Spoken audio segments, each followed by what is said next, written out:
કોઈ પણ જમણવાર કે લગ્ન પ્રસંગમાં સૌથી વધારે જે ફરસાણ બધાનું પ્રિય હોય તે છે ગુજરાતી ખમણ.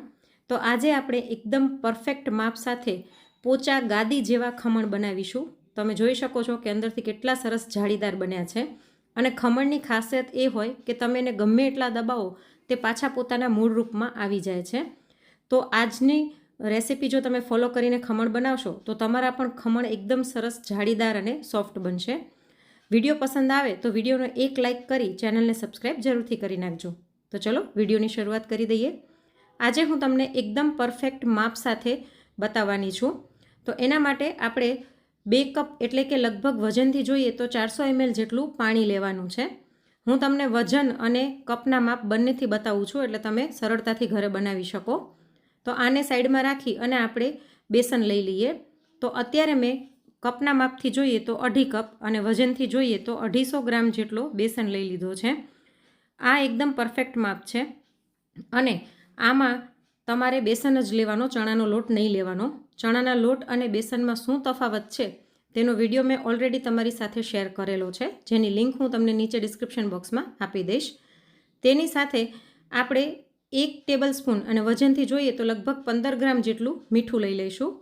સાથે 2 ટેબલ સ્પૂન વજનથી જોઈએ તો 30 ગ્રામ જેટલી ખાંડ લેવાની છે.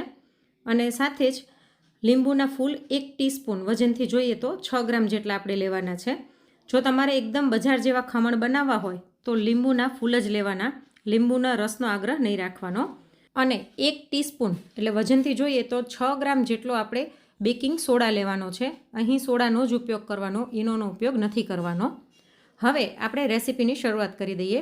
સૌથી પહેલાં આપણે જે પાણી લીધેલું હતું તેની અંદર આપણે ખાંડ, મીઠું અને લીંબુના ફૂલ નાખી દઈએ.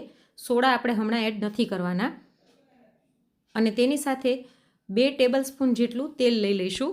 વજનથી જોઈએ તો લગભગ 15 ml જેટલું મેં અહીં તેલ લઈ લીધું છે.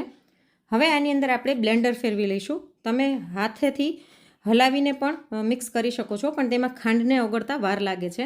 એટલે હું અહીં બ્લેન્ડર ફેરવી લઈ છું, જેથી બધું જ એકદમ સરસ મિક્સ થઈ જાય.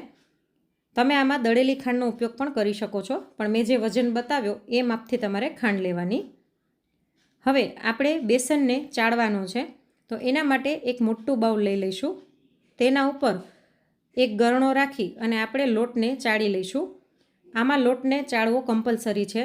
ચાળીને લેવાથી એક તો તેની અંદર જે કણી કણી હોય છે એ ભાંગી જશે, અને બીજું આમાં એરેશન થશે, જેના કારણે આપણા ખમણ છે તે એકદમ સરસ સોફ્ટ અને જાળીદાર થશે. ખમણ તમે ઘણી વખત ઘરે કદાચ ટ્રાય કર્યા હશે, પણ મેં પણ કર્યા હતા, પણ આપણે એમ થાય કે બજારમાં જે કંદોઈ પાસે મળે છે ને એવા એકદમ પરફેક્ટ ખમણ નથી થતા. પણ તમે આ માપ ફોલો કરીને ખમણ બનાવશો ને તો તમારા ખમણ પણ એકદમ સરસ પરફેક્ટ થશે. તો અહીં મેં બધા જ લોટને ચાળી લીધો છે. હવે આપણે જે પાણીવાળું મિશ્રણ તૈયાર કરીને રાખ્યું હતું તેને એક વખત મિક્સ કરી લઈએ. અને આ બધું જ મિશ્રણ આની અંદર નાખતા જઈશું અને હલાવતા જઈશું, એટલે ગાંઠા ન પડી જાય. તમને શરૂઆતમાં એવું થતું હશે કે પાણી વધારે થશે, પણ એકદમ પરફેક્ટ માપ છે. તો આને આપણે વિસ્કરની મદદથી મિક્સ કરી લઈશું, જેથી અંદર જરાય પણ ગાંઠા ના રહે અને એકદમ સ્મૂથ બેટર બને. તો જો મેં બધું જ મિક્સ કરી લીધું છે અને જરાય ગાંઠા નથી. અને ચમચીની મદદથી હું તમને કન્સિસ્ટન્સી બતાવું તો આપણું ખીરું એકદમ ઘાટું પણ નહીં ને સાવ પાતળું પણ નહીં એવું છે. અને ચમચીની પાછળ એક સરસ કોટિંગ આવે છે જાડું. તો આ રીતનું આપણું ખીરું હોવું જોઈએ. તો હવે આને આપણે 10 મિનિટ રેસ્ટ માટે રાખી દઈશું, જેથી અંદર જે પણ વસ્તુ આપણે નાખી તે લોટ સાથે બધી એકદમ સરસ મર્જ થઈ જાય અને રિઝલ્ટ સરસ મળે. તો આ રેસ્ટ કરે છે ત્યાં સુધી આપણે થાળીને ગ્રીસ કરી લઈએ. તો ખમણ માટે હંમેશા કાંઠાવાળી ઊંડી થાળી હોય તેવી લેવાની. તમારી પાસે જો ઊંડી થાળી ન હોય તો તમે કોઈ પણ ડબ્બો લઈ શકો છો, અથવા તો ડબ્બાનું ઢાંકણું પણ લઈ શકો છો. અને કદાચ નાની થાળી ઘરમાં હોય તો 2 થાળી મૂકવાની, પણ બંને થાળી ઉપરા ઉપર નહીં મૂકવાની. એક થાળી કડાઈમાં અને બીજી થાળી ઢોકળિયામાં એવી રીતના અલગ અલગ મૂકવાની. ખમણની થાળી આપણે ખાટિયા ઢોકળા બનાવીએ એવી રીતના જો ઉપરા ઉપર રાખશો ને તો નીચેની થાળીવાળા ખમણ સરખા ફૂલી નહીં શકે. અને હવે આપણે પાણી પણ ઉકળવા મૂકી દઈએ. તો મેં અહીં ઢોકળિયામાં પાણી મૂક્યું છે અને અંદર કાંઠો રાખી દીધો છે. તેની ઉપર આ થાળી રાખી દઈએ અને ગેસની ફ્લેમ અત્યારે આપણે મીડિયમ રાખીશું. તો આપણા ખીરાને રેસ્ટ થતાં 10 મિનિટ થઈ ગઈ છે. તો હવે આની અંદર આપણે બેકિંગ સોડા જે લીધો હતો તે ઉમેરવાનો છે. તો સોડા આપણે નાખીને આને 1 મિનિટ માટે મિક્સ કરીશું. સોડા નાખવાથી આનું ટેક્સચર એકદમ ફ્રોધી થઈ જશે અને કલર પણ એકદમ લાઇટ થઈ જશે. આની અંદર મેં હળદર નથી નાખી, પણ જો તમારી ઈચ્છા હોય તો તમે ચપટી હળદર પણ એડ કરી શકો છો. તો આવી રીતના એકદમ સરસ મિક્સ કરવાનું. ઘણી વખત આપણે એવું કરીએ કે સોડા નાખીને મિક્સ કરીએ ને તો ઉપરથી મિક્સ થઈ જાય, પણ નીચે વાસણના તળિયે લોટ એમનેમ પડ્યો હોય, તો એવું ન થાય તેનું ખાસ ધ્યાન રાખવાનું. અને તમે જોઈ શકો છો કે એકદમ સરસ ક્રીમ જેવું ટેક્સચર આવી ગયું છે, જાણે કે ક્રીમ હોય એવું લાગી રહ્યું છે. તો એકદમ પરફેક્ટ ખીરું આપણું બની ગયું છે. અને અહીં આપણું પાણી પણ ઉકળી ગયું છે. તો તેની અંદર આ ખીરું નાખી ઢાંકીને આપણે આને 20 મિનિટ માટે થવા દઈશું. ઓછામાં ઓછી 15 મિનિટ પહેલાં તમારે ઢાંકણું ખોલીને નહીં જોવાનું. 15 મિનિટ પછી તમે ચેક કરી શકો છો. જો એવું લાગે કે પાણી ઓછું થઈ ગયું છે તો થોડુંક પાણી એડ કરી શકો છો. ઢોકળા ચડે છે ત્યાં સુધી આપણે વઘાર તૈયાર કરી લઈએ. તો એક કડાઈની અંદર 2 ટેબલસ્પૂન તેલ લઈ અને તેમાં લગભગ 1.5 ચમચી જેટલી રાઈ નાખી દઈશું. રાઈનું પ્રમાણ થોડુંક વધારે રાખવાનું, તો ખમણનો ટેસ્ટ સરસ આવે જ છે. સાથે 5 ચમચી જેટલી હિંગ નાખી ગેસની ફ્લેમ સ્લો કરીને આની અંદર મરચાંની કટકી નાખી દઈએ. અત્યારે મેં 2 મરચાંની કટકી લીધેલી છે. તમને જો વધારે તીખાશ જોઈતી હોય તો તમે 4 થી 5 મરચાંની કટકી પણ લઈ શકો છો. હવે આની અંદર 5 ટેબલસ્પૂન જેટલી ખાંડ અને 2 ચપટી જેટલું મીઠું નાખી બરાબર મિક્સ કરી લઈશું અને 1 કપ જેટલું પાણી નાખી દઈએ. અહીં મેં 5 ટેબલસ્પૂન ખાંડ લીધી છે, પણ જો તમને ઓછું સ્વીટ ગમતું હોય તો તમે ખાંડનું પ્રમાણ થોડુંક ઓછું પણ રાખી શકો છો. તો હવે ખાંડ બધી ઓગળી જાય ને પાણી ઉકળવા લાગે ત્યાં સુધી આને થવા દઈએ. તો જો પાણી સરસ ઉકળવા લાગ્યું છે અને ખાંડ સરસ ઓગળી ગઈ છે. આમાં આપણે કોઈ ચાસણી નથી લેવાની. તો ગેસની ફ્લેમ બંધ કરી આને થોડુંક ઠંડુ થવા દઈએ. રૂમ ટેમ્પરેચર પર આવવા દેવાનું છે. ગરમ ગરમ વઘાર ક્યારેય રેડવાનો નહીં. તો હવે આપણે ઢોકળાને ચેક કરી લઈએ. જો 20 મિનિટ પછી ઢોકળા એકદમ સરસ ફૂલી ગયા છે. આપણે એક વખત ચેક કરી લઈશું. ઢોકળા પાકી ગયા છે. તો આપણે આને નીચે લઈ અને ઠંડુ થવા દઈશું.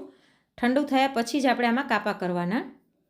તો જો ખમણ ઠંડા થશે ને એટલે થાળીને આવી રીતના પોતે જ છોડવા લાગશે. તો હવે આની ઉપર બીજી એક પ્લેટ આપણે રાખી અને આને ઊંધી વાળી લઈએ અને સહેજ આપણે થપથપાવીશું એટલે આખી થાળી એમનેમ નીકળી આવશે. તો જો એકદમ સરસ આપણા ખમણ તૈયાર થઈ ગયા છે અને તમે જોઈ શકો છો કે જાળી કેટલી મસ્ત દેખાઈ રહી છે. તો હવે આપણે આના કાપા કરી લઈશું. ખમણ આપણે ઊંધા રાખ્યા છે અને આવા ઊંધા હોય ત્યારે જ આની ઉપર વઘાર રેડવાનો, જેથી જાળીમાંથી એકદમ સરસ અંદર વઘાર ઉતરે, ખમણ વઘારને શોષી લે. સીધા કરીને વઘાર નહીં રેડવાનો, તો વઘાર છે તે અંદર શોષાશે નહીં. અને જો એકદમ સરસ ગાદી જેવા સોફ્ટ આપણા ખમણ બન્યા છે. તો હવે આપણે આને કટ કરી લઈએ. જો ફ્રેન્ડ્સ, કટ કરું છું તેના ઉપરથી જ ખબર પડે છે કે આપણા ખમણ છે તે કેટલા સરસ પોચા બન્યા છે અને જાળી તમે જોઈ શકો છો કે કેટલી પરફેક્ટ દેખાઈ રહી છે. તો તમે પણ આવી રીતના માપથી ખમણ બનાવશો ને તો એકદમ પરફેક્ટ બનશે અને પછી તમે ક્યારેય બજારના ખમણ નહીં લઈ આવો, એટલા સરસ ખમણ બને છે. હું તમને એક ખમણ બતાવું કે કેટલી સરસ જાળી દેખાઈ રહી છે. જો તમે ગમે એ બાજુ જુઓ એકદમ સરસ જાળી દેખાઈ રહી છે અને આને ગમે એટલા દબાવો ને પાછા પોતાની મૂળ પોઝિશનમાં આવી જશે. તો આ ખમણની નિશાની છે કે આપણે એને પ્રેસ કરીએ ને તો પાછા એ પોતાના મૂળ શેપમાં આવી જાય, તેનો શેપ બદલાતો નથી. અને અંદરથી પણ તમે જોઈ લો કે કેટલા સરસ જાળીદાર અને સોફ્ટ બન્યા છે. તો હવે આપણે વઘાર ઉપર રેડી દઈએ. વઘાર જો એકદમ ગરમ હશે ને તમે રેડશો ને તો ખમણ પાછા બેસી જશે, એટલે વઘારને રૂમ ટેમ્પરેચર પર આવવા દેવો જરૂરી છે. એટલે ઢોકળા મૂકીને તરત જ વઘાર કરીને રાખી દેવાનો. ઉપરથી થોડુંક કોથમીર નાખીને આને ગાર્નિશ કરી લઈએ. તો તમે પણ એક વખત આ રેસીપી જરૂરથી ટ્રાય કરજો. અને આજની રેસીપી તમને કેવી લાગી અને તમે કયા શહેરમાંથી જોઈ રહ્યા છો તે કોમેન્ટ કરીને જરૂરથી જણાવજો. અને જો રેસીપી ગમી હોય તો લાઈક કરીને વધુમાં વધુ શેર પણ કરજો. જલ્દી જ મળીશું નવી રેસીપી સાથે. Thanks for watching.